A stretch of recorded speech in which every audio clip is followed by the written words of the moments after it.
এদিকে পদত্যাগ করলেন ইরানের ভাইস প্রেসিডেন্ট। ইরানের ভাইস প্রেসিডেন্ট মোহাম্মদ জাভেদ জারিফ পদত্যাগ করেছেন। তিনি দেশটির রাষ্ট্রপতির কৌশলগত পররাষ্ট্রনীতি উপদেষ্টা ও পশ্চিমাদের সঙ্গে আলোচনার পক্ষে একজন গুরুত্বপূর্ণ ব্যক্তিত্ব ছিলেন। জাভেদ জারিফ কট্টর বিরোধীদের তীব্র প্রতিবাদের মুখে পদত্যাগের ঘোষণা দিলেন। সোমবার ভোরে একটি অনলাইন পোস্টে এই পদক্ষেপের বিষয়টি নিশ্চিত করে বলেন, আমার 40 বছরের চাকরির সবচেয়ে তিক্ত অধ্যায় এটি। জারিফ বলেছেন, দেশের জন্য এই অস্থির সময়ে সরকারের উপর চাপ আরও রোধ করা প্রয়োজন।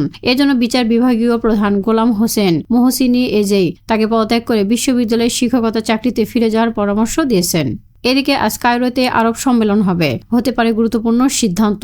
মার্কিন প্রেসিডেন্ট ডোনাল্ড ট্রাম্প সম্প্রতি গাজা পুরোপুরি খালি করার পরিকল্পনা হাতে নিয়েছে।